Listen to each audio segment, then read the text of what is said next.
আমরা চেষ্টা করি নবী করিম সাল্লাল্লাহু আলাইহি সাল্লাম যেভাবে সালা কায়েম করতে বলেছেন সেইভাবে সালা করতে। সালা করার আগে আমরা আগে শিখে নেব আমি সালাটা কেন করব। এটার নাম আকীদা।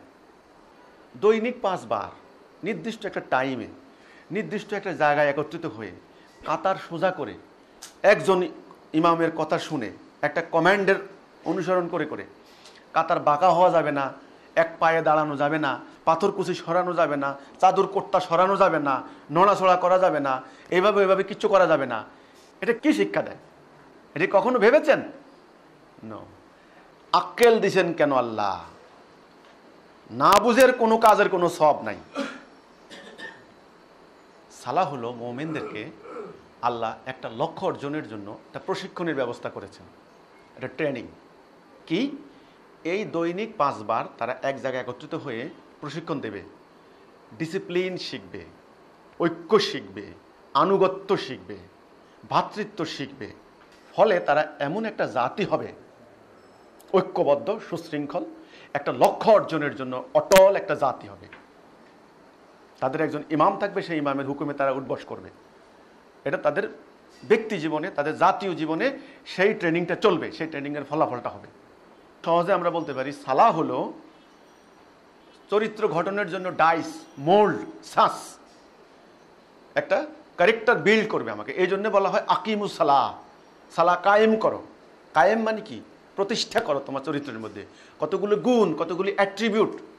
তোমরা ঐক্য ছিলে না, ঐক্যবদ্ধ হইলা, বিশৃঙ্খলাভাবে কাজ করতে, এখন ডিসিপ্লিন হইলা। তোমাদের কোনো নেতা ছিল না, একজন নেতাকে অনুসরণ করতে করতে তোমার মধ্যে নেতৃত্বের গুণাবলী হবে এবং নেতাকে অনুসরণ করার, আনুগত্য করার টেন্ডেন্সি হবে।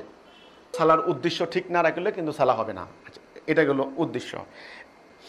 এবার নিয়ম। রসুল বলেছেন কাতার সোজা করো। কাতারের উদাহরণ দিতে গিয়ে রসুল বলেছেন ধনুকের শিলার মতো। ধনুকের শিলার থেকে সোজা জিনিস আর পৃথিবীতে, একদম সোজা, কাতার সোজা করো। তারপরে কি করো? মেরুদণ্ড, ঘাড় সোজা করো। ইমামের তকবীরের সঙ্গে সঙ্গে উঠবস করো, আগেও যাবে না, পিছনেও যাবে না। রুকুগুলি এমনভাবে দিবা যেন এক গ্লাস পানি রাখলেও এদিক সেদিক না পড়ে। সেজন্য আমরা চেষ্টা করি আল্লাহ রসুলের বর্ণনা মোতাবেক সালাহ করতে। এই আকীদা আল্লাহ আমাদেরকে দান করেছেন, এটা আমাদের জানা ছিল না। আমি যখন তাকবীর দেব, আমার কমেন্টটা শেষ হইলে পরে আপনারা আনুগত্য করবেন। এটা স্বাভাবিক না? যেমন আমি বললাম আল্লাহু আকবার, এই বার শব্দটা আপনার কানে যাওয়ার সাথে সাথে আপনি রুকু করলেন, সেজদা করলেন। কিন্তু আমি মুখ দিয়ে শব্দ বের না করতে আপনি রওনা দিলেন, তাহলে কিন্তু বিশৃঙ্খলা হবে। কেউ যাবেন, কেউ উঠবেন, কেউ বসবেন, এরকম। সালা কিন্তু এরকম না। সালা 1 লক্ষ মুসল্লিও যদি একটা মাঠে সালা করে একরকম হবে, একটা বডির মতো। আপনার বামে একজন, ডাইনে একজন, 3 জন না?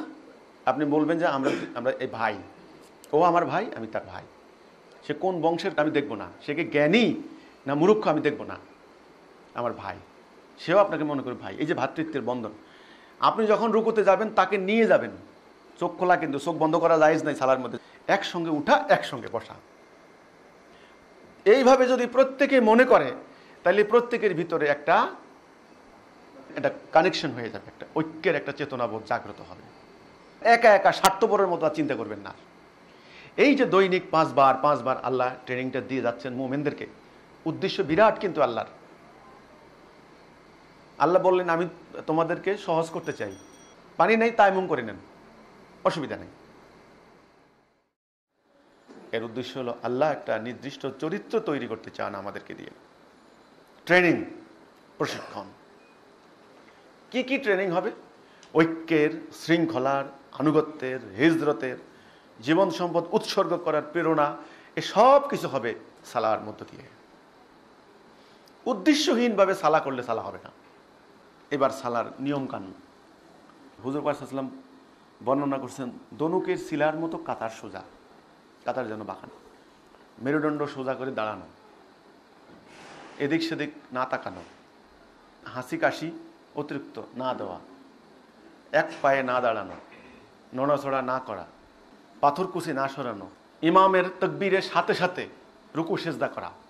আল্লাহ রসুল যেভাবে বলেছেন, রুকু এমনভাবে দিতে বলছেন যেন একটা পানির গ্লাস দিলে যেন পানি না পড়ে, আছে না? আসাবরা ফরমাইছেন আমরা এমনভাবে বসতাম, পাখি যেমন ভুলক্রমে এসে বড় মানে মনে হবে যেন খুঁটি বসে আছে, এইরকম সোজা রিজিড। সালা হবে এমন, 1,00,000 লোকও যদি একটা মাঠে সালা করে একটা বডির মতো উঠবস করবে। এটাই তো ডিসিপ্লিন। আমরা চেষ্টা করছি আল্লাহর রাসূলের তরিকা মোতাবেক সালা করতে। আমি একটু দেখাই দিই সালার নিয়ম। সোজা হয়ে দাঁড়াবেন, আল্লাহু আকবার, এই বার শব্দটা বলার সাথে সাথে আপনারা রুকু সেজদা করবেন। আমার বার শেষ না হইতেই কেউ যাবেন কেউ উঠবেন, তাহলে ডিসিপ্লিন হবে না। নির্দিষ্ট একটা টাইম, নির্দিষ্ট একটা জায়গায় সামনে একজন ইমাম নির্বাচন করে তার কমান্ড মোতাবেক হবে সবকিছু। এটাই তো শিক্ষা দেওয়া হচ্ছে। আল্লাহু আকবার, এই যে একসঙ্গে দেখছেন, বারটা ফলো করলে হবে। আল্লাহু আকবার, সামি আল্লাহু লিমান হামিদাহ, আল্লাহু আকবার, আল্লাহু আকবার, আল্লাহু আকবার, আল্লাহু আকবার। এই যে ঠিক আছে, ওকে। ওনার একটু দেরি হলো, কারণ উনি আমার কমেন্টটা ফেল করছেন। চোখ বন্ধ করা নিষেধ সালার সময়, সেজদার দিকে আপনার দৃষ্টি থাকবে সব সময়, একদম নিবন্ধ, এদিকে তাকাতে পারবেন না, কিন্তু কান খাড়া থাকবে ইমামের তাকবীর শোনার জন্য। কখন কমেন্টটা ওনার শেষ হয় সাথে সাথে আপনি রুকুতে যান। আমরা চেষ্টা করি এরকমভাবে সালা করতে, যেন সালাটা ডিসিপ্লিন শেখায় আমাদেরকে।